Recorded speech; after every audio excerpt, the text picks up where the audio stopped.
How's it going today, chat? We're back. I'm feeling a lot better, which means I can give some really spicy takes today. It is Motors with Morgan, not in the blazing hot sun. Not in the blazing hot sun. There we go. Much better. Much better. Now I don't look like I'm standing out in the sun. Now I look like I'm in a room right now. All right. Welcome on in, everyone. It's another week. We've got awesome Atlanta action to talk about. We're going to be talking about Dead Horse Creek Speedway this weekend. More racing. Woo! You guys have absolutely been crushing it over on the channel. I want to thank every one of you. It has been roughly about a week, and there are twice as many of you in here. Like, it is absolutely insane. 221 subscribers. I had given myself a challenge to try and get to 200 by the end of August. The goal is now 400. I think I can get to 400 subscribers by the end of August. And that'll set us up really nicely for the NASCAR Cup Series playoffs. Coming up, we got a whole lot of fun to talk about. Let's start. It's going to be action-packed. Make sure you hit like, make sure you hit subscribe, so you never miss an episode of Motors with Morgan, usually live Tuesday. But today, we're going up against the big dogs, the NASCAR Weekly Podcast. It's going to be fun. So, let's dive right on into it. Let's not cut anything else. Atlanta. One of the best races I have seen this year. Honestly, we've gotten really lucky. Chicagoland was fantastic, and now Atlanta. I didn't think anything could top Chicagoland, and then Atlanta was like, we're going to rain. We're going to make you wait 3 hours, and then we're going to put on the greatest race you may have ever seen at a drafting track since at least the Next Gen era. This has to have easily been the best drafting race. Now, I will admit the first stage had me concerned that this race was going to be a dull, boring fest because everyone got really spread out, which I was like, oh no. Oh no. Their worst fears have been realized. The Atlanta surface has worn too much. And now, handling is too key. Handling is too key. And now we are stuck with this. How many times are they going to have to repave this joint to keep it even exciting? Are we going to see another repave? But I think NASCAR knows what they got to do here. And it is quite simple, really.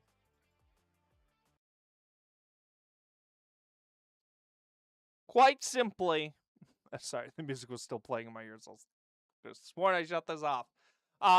Easily, NASCAR's got to make this a night race. Just solidly from start to finish. So no matter if it's one race or two races a year, this has to be night. Because we're going to kick things off. First brand new segment, my 3 biggest takeaways from Atlanta. I was going to make this a short. I got sick. And then, yeah, I've just been super busy, got sick. Couldn't make this a short. But my 3 biggest takeaways from the summer Atlanta. The Next Gen needs more night races. The Next Gen's been unreal under the lights. Anytime we've had to put this car at night, it's delivered some of the greatest races of all time. Remember, 2024 Kansas, that was supposed to be a day race. Now it's a night race, and it lives on in infamy, and I was there, and I saw Kyle Larson win, and it was fantastic. Definitely going to be a lot of fun. We got a lot of night races coming up. North Wilkesboro's a night race. Then you've got Richmond and Daytona, and then I think they cap it off of Bristol. So we got 4 more night races. So be pumped. This is a awesome opportunity. We could see 4 of the greatest races of the season because the Next Gen is just stupendous at night. It's fantastic, and we need more night races. And I mean, I remember a time where basically July and August, you canceled Sunday, and you knew Saturday night was going to be NASCAR night. So, NASCAR night. That'd be a fun way to market it. It's NASCAR night, baby. Number 2 on my biggest takeaways, despite Denny Hamlin winning 3 in a row, you can make the argument Ryan Blaney is the best race car driver right now in the Cup Series. Like, the longer I have sat on this take, the more it has been proven to me that it is real. Like, let's remember, Ryan Blaney had a horrific pit crew to start this year, and now they've done a lot of adjustments, and this team is fast, and now they're winning races, and they are closing in on the regular season championship. If Ryan Blaney hadn't had such a horrific start to the year pit road-wise, he probably could have won 2 or 3 races, and this would have been win number 4, and he probably would be the regular season leader right now, in my humble opinion. That is my take on that one right now. And I know Reddick and Hamlin have won 4 races and 5 races each. But, like, if Ryan Blaney had been better on pit road because his pit crew was not one of the worst on pit road, he probably takes a couple of those. And we're talking about this being Ryan Blaney's season, and it really would cast a true shadow on how bad Ford has been, because the next best guy is Chris Buescher, 7th in points. And number 3, it kind of plays off number 2, but this may be the race that Denny Hamlin and Tyler Reddick gave Ryan Blaney the regular season championship. Reddick finished 9th, Hamlin 12th. That's not bad. Not bad at all. Those are very respectable, especially given Atlanta. Hamlin has struggled at the drafting tracks, and Reddick has gotten a couple of wins, but he's not really a first-of-mind kind of driver on these tracks. You know, we usually think of William Byron, Chase Elliott, Ryan Blaney, Carson Hocevar. Like, we're not thinking of Tyler Reddick right off the bat. But why do I say that? Because Ryan Blaney's best tracks are up on deck. Short track, North Wilkesboro. Team Penske has been fantastic there. Then we go to Indianapolis. Roger Penske owns the speedway. Now, will they be the favorites? Probably not. That'll probably be Toyotas. But Penske will probably be competitive enough to not just absolutely hand them the championship. Then we have Richmond and New Hampshire. Short track, flat track. Team Penske's going to eat them alive, I feel like. And then we cap it off with Daytona. Just absolutely unbelievable that Team Penske is so good there. Reddick may have won the Daytona 500, but you could argue the best cars in the Daytona 500 were Ryan Blaney and Joey Logano. So, if you look at that, we've got... and Iowa's also in there. Iowa is also where Ryan Blaney's won before. So, like, let's look at this. You've got North Wilkesboro, Iowa. Indianapolis is a draw. Richmond, like, 5 in the next 6 races. Team Penske could probably eat their competition alive if Ryan Blaney is truly this good. Like, and he is. Like, Ryan Blaney has probably been the best driver this season if you take out all the bad luck. He probably has been. He has been lights out fast since Daytona, and probably would have had more wins if his pit crew hadn't been so bad at the start of the year. Now, he has had his string of bad luck. I think it was around the same, probably in like the end of April, beginning of May, if I remember correctly. He was kind of on the struggle bus. But they've bucked that trend now. Like, I mean, Ryan Blaney, I have it here, top 10 in 9 of the last 10 races, and has now won a race. One of those is a win. At Atlanta, a track that is not just giving those out for free. So, Ryan Blaney has been absolutely on fire, and I would honestly, I talked about this last week, that Denny Hamlin and Tyler Reddick are throwing away this championship right now. This regular season championship's being thrown away right now. They had such a commanding lead, and we are going to look at the standings momentarily, and we'll dive deeper into that. But those are my 3 biggest takeaways right now. The next gen needs to have more night races. Ryan Blaney is probably the best driver in the field right now. And number 3, that Denny Hamlin and Tyler Reddick have probably thrown away the regular season championship.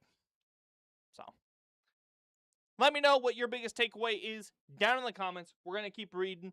I got chat pulled up here on both Twitch and on YouTube, so I can see exactly what you're saying. I will take questions throughout the stream, so make sure to leave those. I did say that I was going to predict the 2027 schedule I have delayed that by about 2 weeks because I did not realize we were going to have a break coming up. I only realized that today, that there was a week off coming up after Indianapolis. So, yeah, that happened. That was, I kind of had to chuckle at myself that I realized there was a week off. But yeah, so now we can get to everyone's favorite part of the show, where we talk about every single driver, talk about their ups and downs. Up Atlanta. It's going to be really fun. We got a lot to talk about.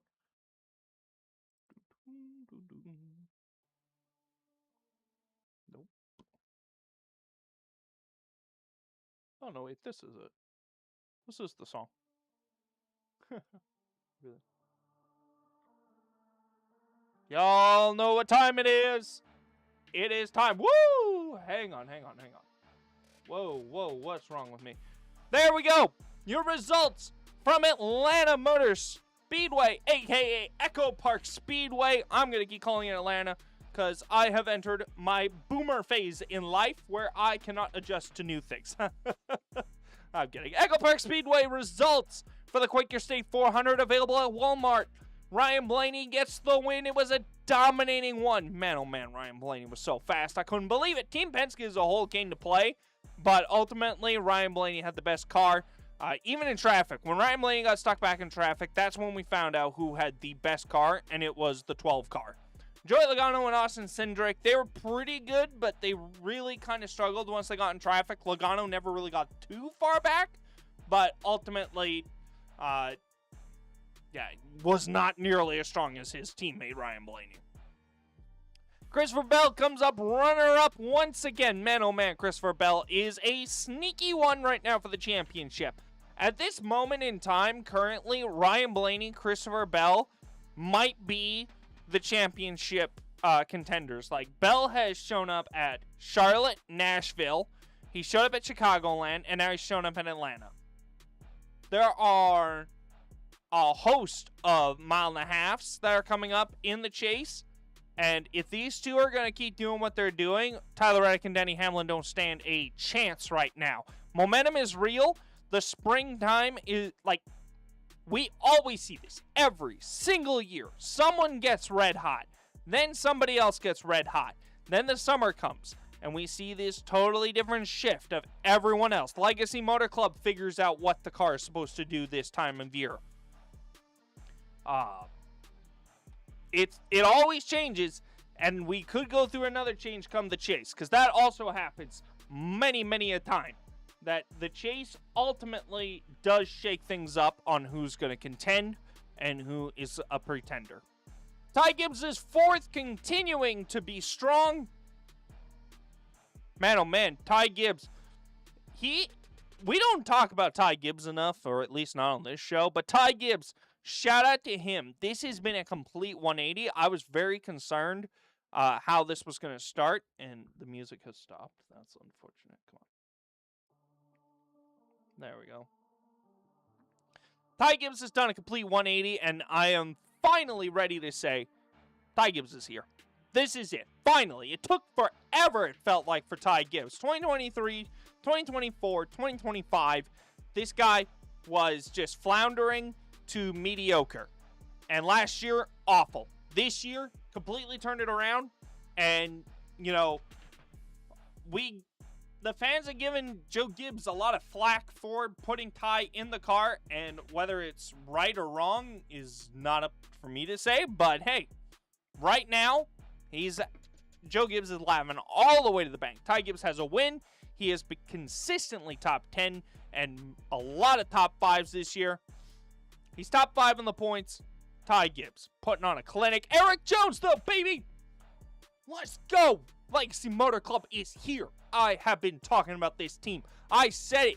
They are doing their thing. Once again, Legacy Motor Club, top 5 at Atlanta. This team, once we got off the road courses, this team is coming to life, and they are making it happen at the right time.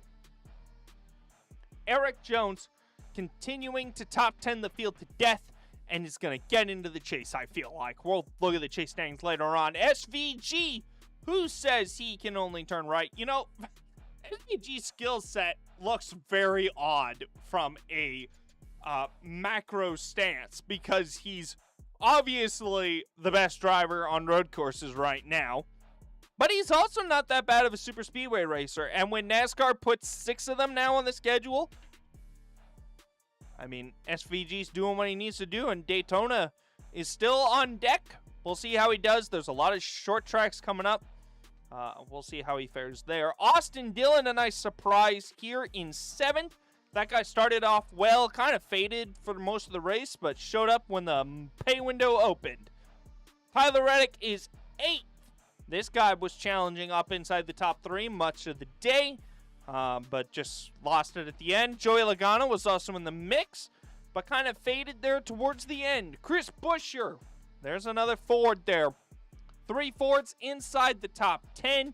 But boy, oh boy, did it only really feel like one was in the top 10 all day, and Ryan Blaney. But Chris Buescher, when it matters most, he's top 10. Good for him. Ross Chastain, 11th. This guy was struggling. And around the same time Ryan Blaney was struggling, but he's slowly turning around and putting himself back in contention to make the chase. Denny Hamlin is 12th. We didn't really hear much from him up until about the second half of the race, but never really had a car that you thought could win the race. At least not that. That's kind of what it looked like watching that. He had a good car, but not a race-winning car. But obviously, Denny Hamlin and this number 11 team are heading in the right direction. Chase Elliott is 13th. This is a sad day because Chase Elliott was a no-show on Sunday. I didn't know where he was, but 13th is where he ultimately finishes. Austin Cindric probably should have been a top 10 finisher, but has to settle for 14th. These are the kinds of days Austin Cindric, being so close to the cut line, is going to wish that he had done better at in the finish. But hey, Team Penske continues to show speed. Michael McDowell is 15th. This is still confusing, man. Like, Michael McDowell was so good at front row on these drafting tracks, and now he has gone to Spire Motorsports, which should be a big step up compared to where the rest of them are finishing. And, like, I mean, 15th? Like, that's bad for Michael McDowell standards. So, I don't know. I mean, there's rumors the 4-car is open. Could a reunion be on the table? Honestly, I think Michael McDowell would have served better staying at front row than going to Spire, just because I think we talk about him more at front row than we do at Spire. But that's just my opinion, and I think he has I've already predicted that he will be back in the 71, but, I mean, what might be? What might be? William Byron is 16th. He and his crew chief got after it on the radio a couple of times. He's really good. I talked about this last year, that William Byron should be looked at as a great drafting racer, and we just don't do that. So, he sits 16th here. This is a bad day, but the car just was never to his liking. Cole Custer's been showing up and showing out the last couple of weeks here. 17th, by that team standards, that must feel like a top 10. John Hunter Nemechek, we don't really ever talk about him on drafting tracks either. 18th, solid result. Todd Gilliland, 19th, baby. Look at that. I mean, this should have been a way better track for Todd than it ended up being. But that's because we're going to talk about this. Let's just get it out of the way. Front row sucked. Front row was horrible. They were getting lapped in stage 1. Absolutely horrific. They were awful. And then they figured it out in the second half. And luckily, some cautions were able to get them back on the lead lap. But I mean, right off the bat, I was watching Noah get lapped. Then he got lapped again. He talked about it on the Dale Jr. download. It was bad. Like, they will fully admit that this car sucked for them on Sunday night. And here they are. They were able to get a 19th. That was the best their cars could do on a drafting track where front row normally eats. Something is going wrong. Something is wrong at front row, and I think they are paying the price right now for having such a young lineup. Will it pay off in the long run? Who knows? We'll see what happens. It sounds like Gregson's out at front row. Todd probably will be back. Zane probably will be back too. If you're keeping one, you're keeping both. And if you're not keeping one, you're not keeping both. They're virtually identical. We'll look at it here in a little bit. Ty Dillon, top 20 again. Ty Dillon is making a case why he needs to stay in the Cup Series. I mean, I keep saying it. If Dodge isn't coming back in 2027, Ty Dillon should be on the request line to stay. If Dodge is coming back, though, then you start looking. But, I mean, if you're front row and you have an open seat, do you entertain Ty Dillon? I mean, I know that there's a lot of things there that would stop that. Just family ties and all that. But, you know, Ty Dillon is making a case that he needs to be in the Cup Series. Daniel Suarez, 21st. Again, just an uncharacteristic Atlanta. He started off so well. Has a win at this racetrack in the draft. But, I mean, the last couple of times we've seen him, he just has not been good. Has not been good for Daniel Suarez. Alex Bowman is 22nd. Man, oh man, what is happening? Like, I predicted he was going to be back in the 48 car. But I'm getting a little upset right now that he is this hot or cold. Like, I have been defending that there are very few people that I think could do a better job in the 48. But, like, how hot and cold he has been this year is so frustrating. And it could be because he was sick. It could easily be because he was sick.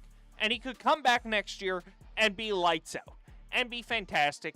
And this whole thing goes away. So I'm not trying to ship him out of the 48 car. I'm just saying, as a guy that wants to see Alex Bowman do well, it is so frustrating. Because this continues to fuel the narrative that he should be out of the 48 car. And he's not doing himself any favor. When you finish 22nd in Hendrick Motorsports equipment, and your teammates are 13th, like, I mean, and Kyle Larson was running top 5 all day long, it's very showing.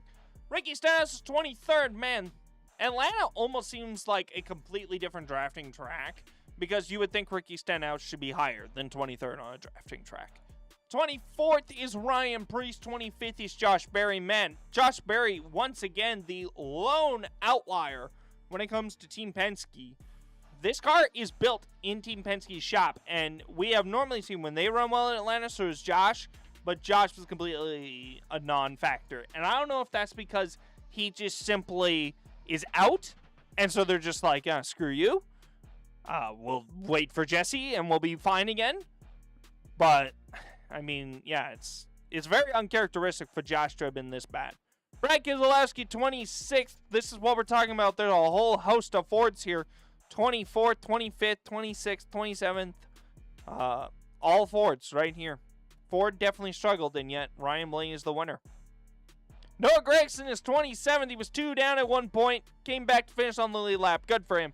Michael McDowell, though, if I remember in the spring, was 4 down and ultimately finished on the lead lap. So, apparently, they're making the old adage, you're never out of it. They're making it work. Noah Gragson, 27th. Connor Zilic, 28th. Very quiet for Connor, but was glad to see that he could run all the laps. Bubba Wallace, 29th, and he would have been like top 5, but he decided to pull below the yellow line. That was blatant. Blatant call. Good job, NASCAR. Way to call that one out. Hate it for Bubba, but you know, you pass below the yellow line, it's going to happen. I mean, Regan Smith has a win taken away from him. I think we're all going to be fine. Regan Smith still got screwed way back then. He should have won that race. But if NASCAR's going to call this one, then they got that call right back in 2008. If that's how they're going to keep calling this from here on out. Zane Smith, 30th. Boy, Zane Smith's week. We'll talk about this later. Zane Smith had a week and ultimately has 30th. It's not good, Zane. Not good. Not good at all. Austin Hill. Man, I thought Austin Hill was going to put on a clinic this weekend. Especially while I was watching on the first stage. I was like, oh no. The big bully's going to come and win this, isn't he? Austin Hill's going to do it. And then they fell off. They fell off kind of as that second half. Once the tires bore out in that first stage, that car was never the same. So, I really wanted to see if Austin Hill could do it. But, couldn't. 31st. Cody Ware's 32nd. Chad Fincham's 33rd. That's kind of the last of the cars that didn't run into issues. Kyle Larson, man, oh man, what is happening to this team? Has to check up. Like, we're seeing this time and time again. you almost can't check up, and you're just going to have to start running people over. Like, that is what it is at this point. You're honestly going to have to just start running people over, or you're going to spin out, wreck your own car, and be done, and not have a competitive chance to win the race. That's kind of what it feels like at this point, especially watching Kyle the last couple of weeks. Riley Herbst is 35th, Chase Briscoe 36th. I believe they got caught up in the second Larson crash that ultimately ended Larson's day. AJ Allmendinger is 37th, lost a tire twice, and ultimately crashed out. And BJ McLeod probably just had a mechanical issue because I don't think he wrecked out. He was just kind of out. So, sucks for them. They will be back throughout the season with Catherine Legg, and then BJ, I believe, is back in Daytona. All right, well, that is your results. How about it's time to look at the standings? Denny Hamlin stays the point leader despite an okay day. Tyler Reddick, though, 24 back, gains 20 valuable points on the 11 car, and Ryan Blaney has it down to 65. This is why I said I think these two have thrown this away, because Ryan Blaney is going to his best tracks, and he is double digits behind. And like Denny Hamlin, there's not a whole lot of mile and a half to save you. You might be good at Martinsville. I don't know how good you're going to be at North Wilkesboro. A lot of this is wild cards now for Hamlin and Reddick. We haven't seen a whole lot of this. They've been okay. They've been solid enough. But Ryan Blaney and Team Penske are so good. They'll easily, if they win one race, they could easily just shut the door and say sayonara. If they're top 10 through the rest of the regular season, this is Ryan Blaney's championship. Ty Gibbs, 4th. He's probably safe at that point. That's probably where he's going to be seated. The rest of this, I think right now you're looking at Chase Elliott, Kyle Larson. They're kind of fighting for that 5th spot. Then behind them, Chris Buescher, Carson Hocevar, Christopher Bell, Chase Briscoe. They are all fighting for that 7th through 10th zone at the moment. And then you've got Suarez, Byron, Wallace, Cindric, Van Gisbergen, and Eric Jones are currently in the chase at the moment. Then followed by Logano, Priest, Keselowski, Chastain, McDowell, Allmendinger, Zane Smith, Todd Gilliland, Riley Herbst, Stenhouse Jr., John Hunter, Nemechek, Austin Dillon, Alex Bowman, Noah Gragson, Ty Dillon, Cole Custer, Josh Berry, Connor Zillage, Cody Ware rounds out the remaining of your standings. Why do I breeze through that? Well, because it is time to talk about the Danger Zone. Dun, dun, dun. This is it. We're coming down to the home stretch. We got 6 weeks left before the chase. Let's start looking at the cut line right now. So, Daniel Suarez. I believe the top 10 right now, they're kind of safe. I'm not really going to concern myself with them. Denny Hamlin, Tyler Reddick, they're already locked in. I assume the rest of those top 10 will lock themselves in throughout the next 2 or 3 weeks. I'd be shocked if Ryan Blaney is not locked in after North Wilkesboro on Sunday. But these are the guys that I think we have to watch for, because they can either pull off the upset or absolutely choke their spot away right now. Daniel Suarez is up 83 on the cut line. William Byron is up 74. I have pretty much an 80% confidence both of them are going to make the chase. It would take a catastrophic last 6 weeks for one of these two to fall out, in my opinion. Ryan Blaney's been chomping at the bit here the last few weeks to get in. And so we've seen how fast you can make up points. And right now, that is why I have about an 80%. Because I'm still leaving room for the possibility one of them could choke it. Daniel Suarez, as much as he has been impressive, it's not a sure thing that this is the same Daniel Suarez. That we could easily see the Daniel Suarez of old, and not the one that has been so good this part of the season. So, gonna leave it open. 1 in 5 chance that those two miss. These other ones, this is 50-50. Bubba Wallace, Bubba Wallace is a 50-50. He's either going to make it and be totally fine, and we're not going to have a conversation about him, or it's going to come down to Daytona for him to lock himself in. That's always what it's been. He won at the Brickyard last year, which was kind of the first time he was not on the cut line going into Daytona. Every other time it feels like the Bubba Wallace show at Daytona of will he or won't he get into the chase. So it's a 50-50, and I'm willing to bet that he probably does make it in, I think plus 47. But I will say this. Once again, we have not seen the Toyotas be super great on the short tracks. So it's a possibility that someone's going to sneak in. It is quite possible Ford can start stealing these spots back. Austin Cindric, he probably makes it in if he does what he's supposed to do. If he doesn't wreck himself out or just do something stupid and lose a handful of points, he should make it based on the idea that Team Penske is going to be really good. SVG, on the other hand, this is a question mark. I feel like 23 points going to short tracks and Daytona is too few points for him. I don't want to say he's going to be out, but there are some guys below him that I think are going to have a better shot to make it. So I am willing to say right now that SVG is going to miss the chase. Eric Jones in 16th. This is an unknown. He currently sits plus 8 above the cut line. This is a huge unknown because, once again, it's the same thing with Bubba Wallace. We don't know how good Toyota is on short and flat tracks. We haven't gone to enough of them yet to start this throughout the first half of the season. And now that we're going into almost this stretch of short tracks and flat tracks, that this is where we're going to see, is Toyota truly that good, or is this their kryptonite? Especially with Homestead not being, especially now that Homestead is the finale. I mean, no one's really focusing on the 1 mile tracks, but they're going to be part of this, and they might help determine who is going to make the chase. So if Toyota has their stuff together, Eric Jones could probably be good.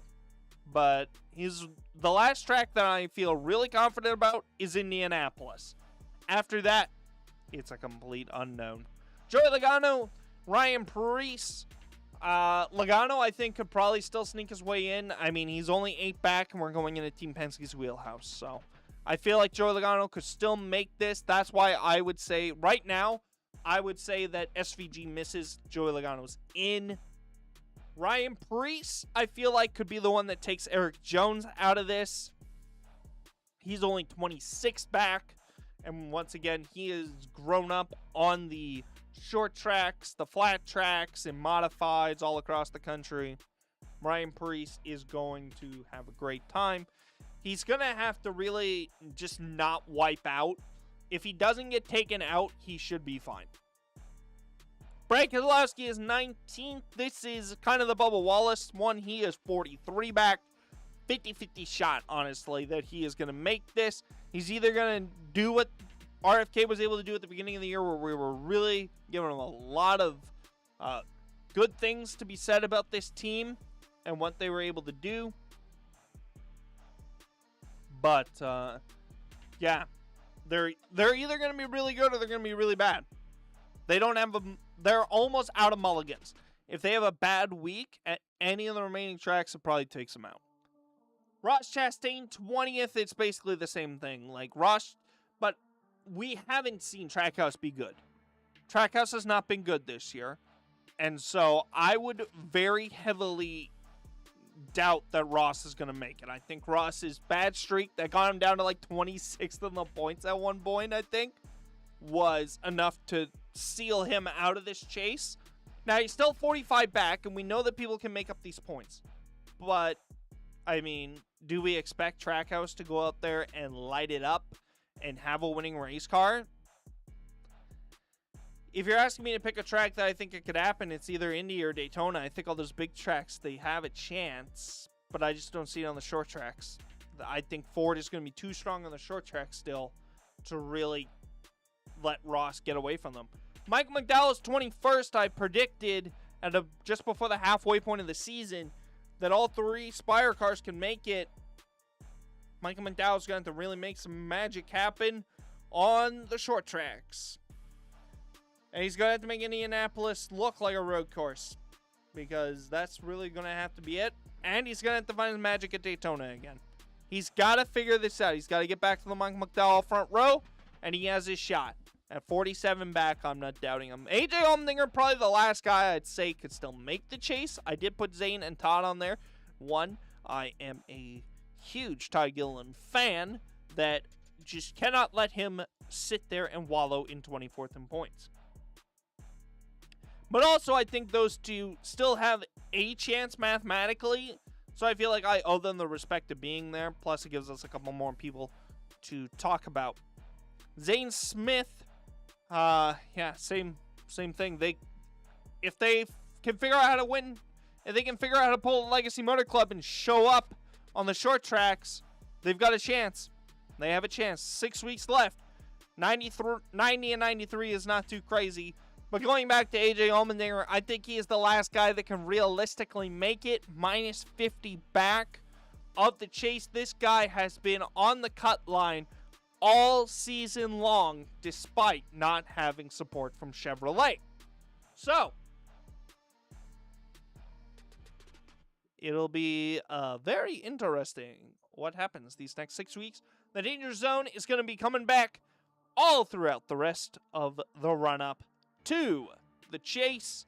It's going to be a lot of fun. We're going to talk about all positions, 11th through 24th, and it might shrink as people get confirmed into the chase and as people get eliminated for the chase. But yeah, those are your results, your standings, your Danger Zone check-in. It's been an awesome. All right. So, we got a couple of things to talk about here today. Because the NASCAR news cycle decided to drop quite a bomb on us. And I'm going to see if I can quickly pull it up here. We're going to look through this together. Because honestly, I need to kind of understand what I'm reading here.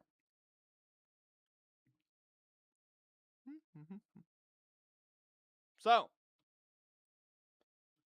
NASCAR today announced. Oh, for a second, I thought that was Steve Phelps. I was like, hello? Why are you here? Thought you got fired. Even though you didn't necessarily, I don't think you necessarily deserve to get fired.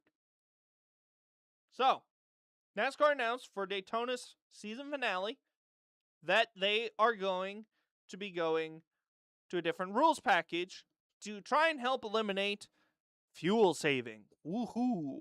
Hooray, hooray, hooray. So, the spoiler has been reduced. Where's my mouse? Okay, great. Can anyone see my mouse? Here we go. So the spoiler is getting reduced from 7 inches to 4 inches, which is the same height as what we have at the mile and a halves. This is an effort to reduce drag, along with a slight reduction in horsepower from 510 to 465. To adjust for the reduced downforce, anticipate single cars to be approximately 3 miles faster than the current package, but they're expected to run about the same speed in the pack. Changes come to provide less drag, providing more opportunities for drivers to feel better, to better move through the field, passing and relying on various fuel-saving strategies. Denny Hamlin apparently helped with this. Do they know? I'm always shocked at some of the people they picked for this. Like, I'm not trying to diss on anyone, but like William Byron, Chase Elliott, Ryan Blaney, they have more wins in the next gen era than Denny Hamlin. Like, I'm not saying wins should be the only thing, but like Denny Hamlin doesn't have a enormous amount of more seat time in the next gen car. Now, I will say he does have a lot of experience, so maybe he understands what you can add to it being a team owner. But at the same time, it always just feels like this isn't gonna help the conspiracy theories. That is for sure. The conspiracy theories that Denny Hamlin has suddenly bought NASCAR is gonna go nuts when people truly start reading this article and going through it. And if you're gonna point this out as the reason, it doesn't work because he didn't win any of them in the next gen era. That's just my opinion. Like there's just so many people you could pick. It always feels like it's Denny. I don't get it. That might be a hate thing, but like, I just don't get why it's always Denny. Like, the guy's got 4 kids, a wife, a team, and now suddenly he's fixing race cars. Like, guy's got a clone. Weekend at Bernie's.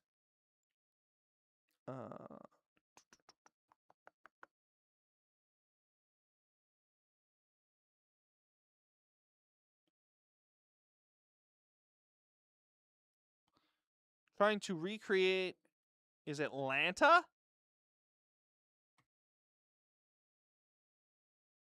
I'm sorry.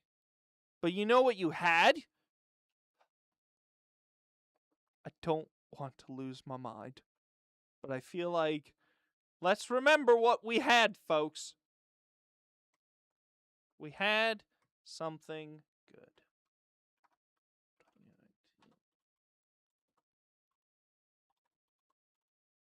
I'm just going to remind everyone what they took from us. There's nothing. Trying to see. Where's the big packs? Thank you. Wow. Okay. This doesn't help my case at all. Okay, where are these? Maybe I just picked the wrong race. But, like... Okay. Woo. Here we go. Like, do we all not remember this? Why can't we just bring this back? Like, it would be so much more fun. Like, if you put this is literally all we need. Where you can, like, I think these guys are just moving and cutting up, cutting down. Hey, that's Suarez in that 41 car. I honestly was going to call him Cole Custer for a second. But, like, we had these opportunities here where you can make these kinds of runs. Like, look, everyone's moving because they all know that there is a chance to do something. Kyle Busch right there, moving through, trying to get there. He's one car. He's trying to make it happen. And I think this is where this might be where they're going to. But, like, look, everyone's moving around. You don't see this nowadays. Like, no one can move around because they're all scared that they're going to be shuffled to the back. 3 wide. You don't feel like you're stuck in gridlock. So, yeah. Kyle Busch to the lead. Brad Keselowski running out front, right? Well, Kyle's the second. Brad's in the lead right now. And here we go. A little bit of a bump. Bump, bump. Whoa, whoa, whoa, whoa, whoa, whoa, whoa, whoa. They wreck here at some point, don't they? And now suddenly it's lagging. Fantastic.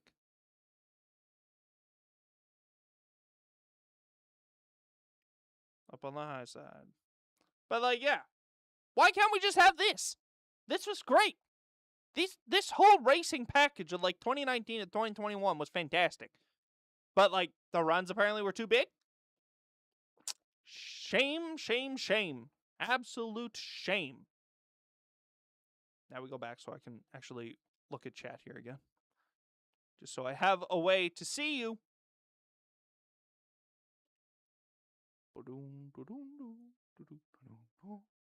All right. So, apparently NASCAR's doing that. I like it that they're trying to change something, but, I mean, they have the package right there. I honestly was going to tell them, like, could you just put a giant spoiler on there and choke these cars to, like, 550 and see what happens? Like, what necessarily is outside of the underbody, what else would be different necessarily? Like, I doubt the tires really make that much of a difference in terms of aero and being able to move and pass people. I mean, it might add a lot more grip, which would actually make you be able to do more moves with these bigger tires. So, next up is the fun topic.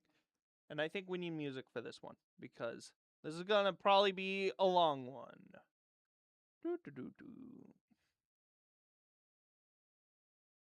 See here now. No, that's the theme. Is this it?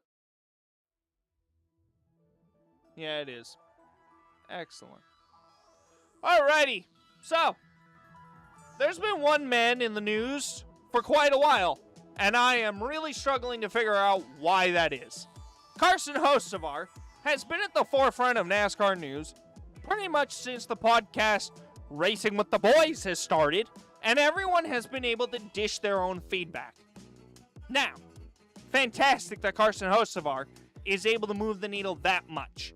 I mean, he's won a race, he's top 10 in points, he clearly has earned the right to be talked about, but not in the instances that everyone on that podcast wants to make it. It seems like the crap on Hocevar hour, apparently, where everyone has been just throwing whatever schlep they want at him to make up excuses not why people shouldn't root for him. Kyle Larson called him an 8-year-old. I am a big Kyle Larson supporter. I didn't agree with that. I thought, man, Kyle, what are you doing? You entering your boomer era too? We're all entering the boomer era together? Hey, what are we doing? You have been making big, bold moves your whole career. It's why I like you. You're not afraid to do something. Now suddenly it's a problem. And talking about his Twitch streams, like, seriously, people do that to help grow the sport. Like, it is what it is. Like, you can like that someone's, like, that shouldn't matter. Don't comment on the Twitch streams. That is someone trying to grow their audience, grow their brand, grow the sport as a whole. Don't diss whatever he's doing over there. He's not making us look like idiots. He's playing iRacing and having fun. He's in the right crowd. Like, it's not like a whole bunch of... Then we have the real cream of the crop, honestly, what sparked me to talk about this today, because I'm getting absolutely sick and tired of it, is Zane Smith absolutely tore the man limb from limb and said he doesn't like him as a person. And that he hates it. Like, it was absolutely ridiculous. I heard that and I was like, okay, Zane. Like, let me throw a quick dose of reality here to you. Whoopsie. You're 23rd in points. You're 90 back of a chase spot. You're going to talk about how you don't like his racing.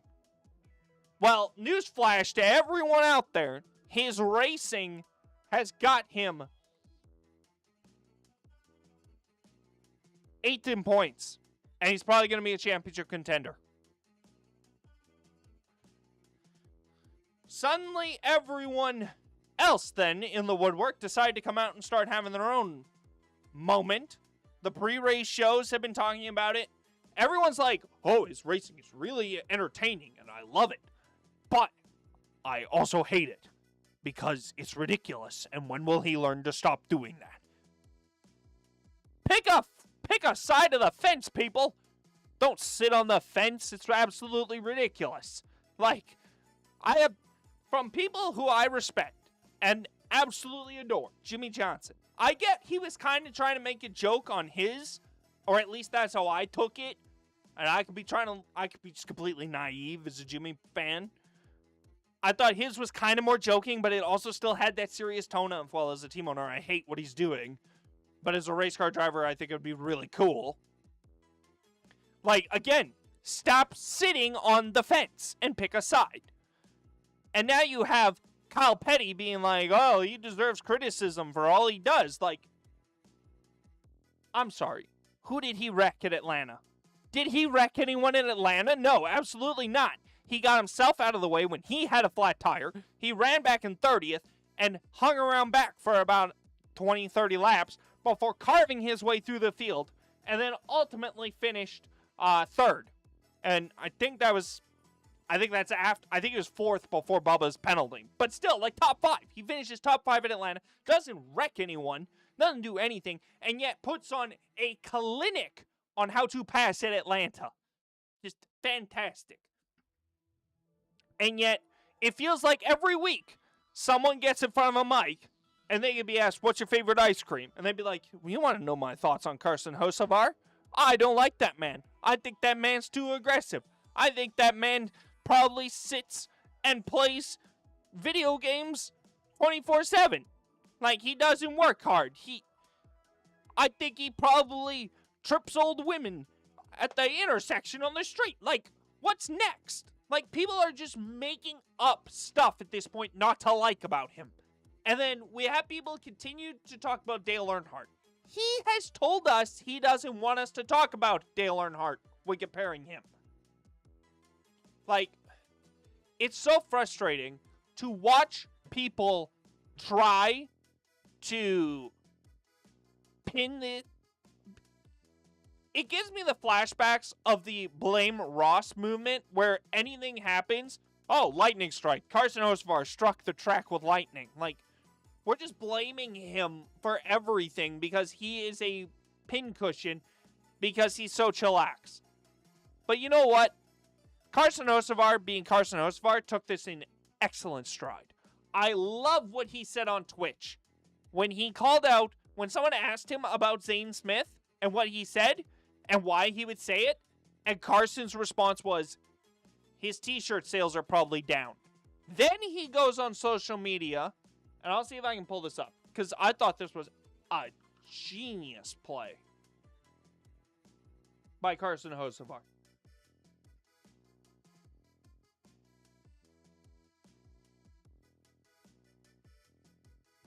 Let me see if I can get this on screen here.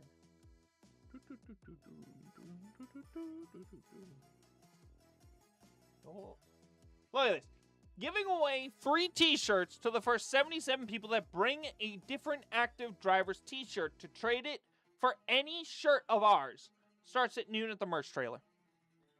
Like, I just saw this comment.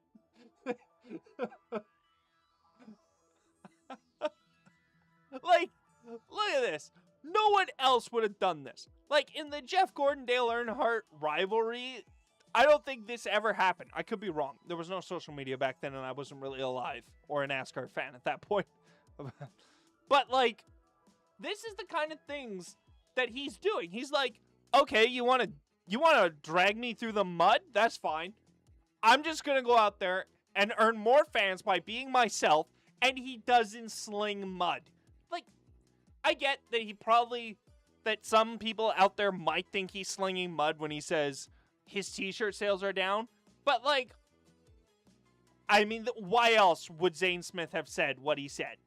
Like, it feels like people are trying to capitalize on the Carson Hocevar non-fans, but it continues to allow Carson to turn those people into actual fans of his, because he is responding in a much better way.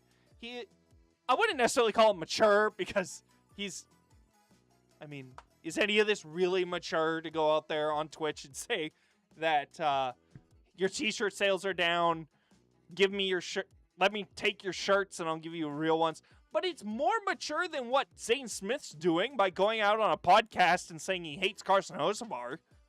So, I mean, really what this is doing is just giving people more and more of a reason to like Hocevar rather than to hate him. Because he is taking sort of a high road. I'm not giving him full credit, because I think full credit would be he just doesn't say anything, but it's Carson Hocevar.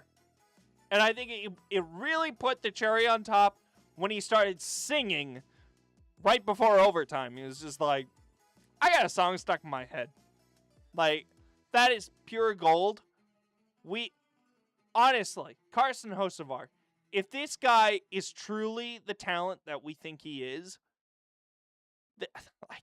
this sport is in for one fun ride. Whether you're a lover or a hater, we are in for one heck of a ride, and I cannot wait personally to see what happens with Carson Hocevar. So, that's kind of that. All in all, let's stop going on Racing with the Boys and trashing Carson Hocevar. Like, let's find other things to say. How will we say he's making noise? Whether you like it or not. Like, and remember, we all wish that Ross Chastain was the Ross Chastain of 2023. Now, there is a bit of a difference with what Ross did versus what Carson did, and why I'm more defending what Carson does versus what Ross does. Ross Chastain not only wrecked you, but he wrecked himself. He didn't even get good finishes.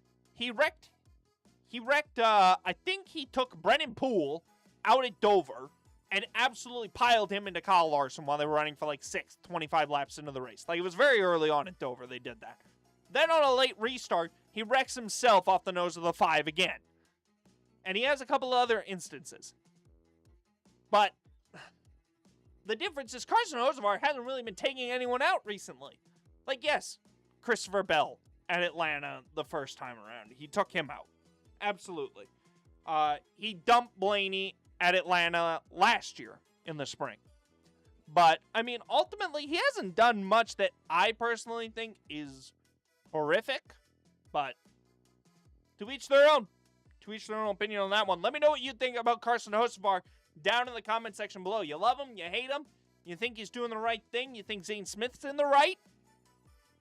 Let me know down in the comment section below. Like this video, subscribe. Let's get on into the next topic, though, because we could sit here and talk about Carson Hocevar all day long. Dead Horse Creek Speedway this weekend. It is the Elmer's Manufacturing Hustle, is what I believe they are calling it. Let me double check on that.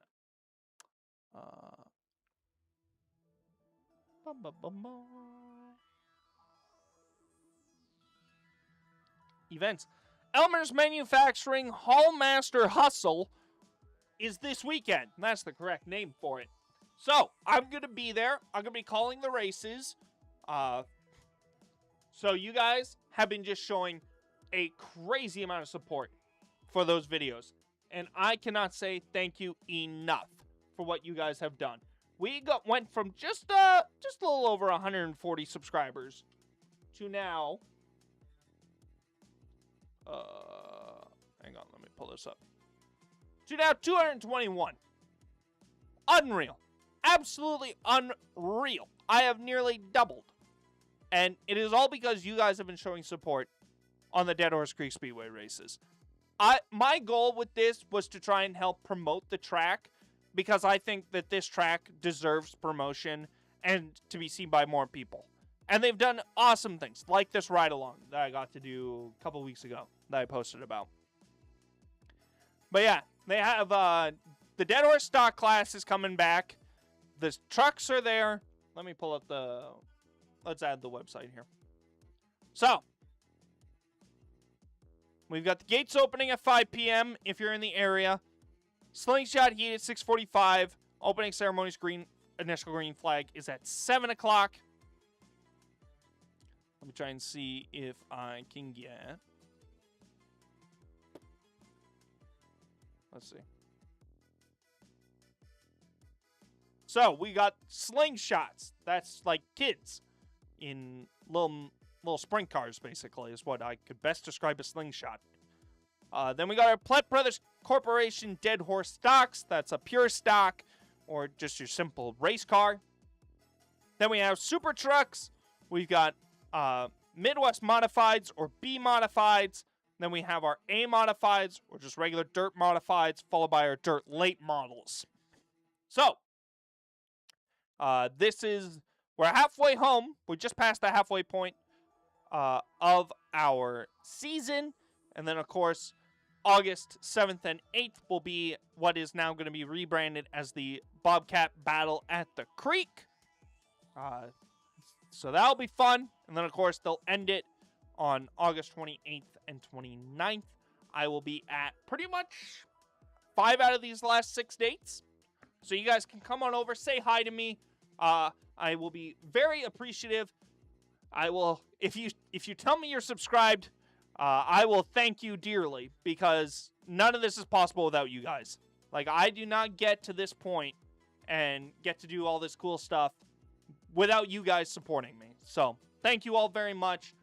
It's going to be very fun this weekend. I look forward to seeing this. We're going to have, I don't know who's all confirmed, but I will assume we're going to have some of your regulars, your Brian Bellews, Ward Emery's, Rick Delane's, the Fair brothers, Tommy and Tyler. I don't know if any of you are in the chat. But, yeah. So. But yeah, if you guys are in the area and you want to come down, Dead Horse Creek Speedway, that is going to be happening. The Elmer's Manufacturing Hallmaster Hustle, and I will be calling those races at the racetrack both Friday and Saturday night. We'll be doing that with I believe my associate Kerwin will be there, and of course all our other friends that we get to talk to throughout our evening there. And there's a lot of stuff that we talk about between the races and off camera that you guys all get to hear. Like, I don't hold back. I just try and not plague up the videos with my nonsense at times, because it can get a little comedic at times. But yeah, so Dead Horse Creek Speedway this weekend. Hope to see you all there. And yeah, if you guys are in that neck of the woods and you want to talk, I'll talk NASCAR, IndyCar, Formula One. Try and keep up with it. Right now, this show primarily NASCAR focused, but we're trying to incorporate more racing into it. But yeah, chat, you guys got anything you want to add to this? Because I think we are hitting the home stretch. Let me double check that we haven't missed anything. We talked about Ryan Blaney winning. We talked about Carson Hocevar. We've looked at the danger zone. We've talked about Dead Horse Creek Speedway. I think that's covered everything. So, one more time, if you guys are new, we do this every Tuesday. We have gone up against the NASCAR Weekly Podcast. I think we did pretty well, all things considered. We've gone a bit longer today, an hour, just over an hour.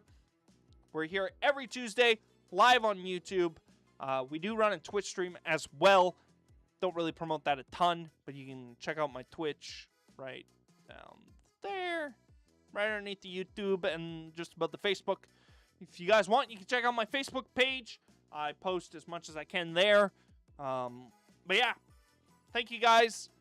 We're going to keep trying to go here.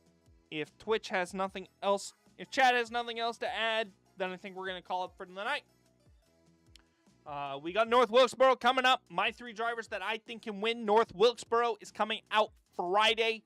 You can catch it then. My picks to win on the fun and classic short track. So, but yeah, if that is all, that's going to do it for me. I will talk to you guys later. But yeah, I will see you guys at Dead Horse Creek Speedway, or I will see you in one of my next videos. But until then, thank you all for tuning in. Have a good night. We'll stop the recording. And yeah, Twitch, you're going to go first. So everyone say goodbye, Twitch. Adios. See ya. Goodbye. Thank you for coming. Hope to see you guys later. All right. YouTube, thank you all for tuning in. Like, subscribe, share, comment down below your thoughts on everything we talked about. It's been a blast. I will see you guys later. Goodbye.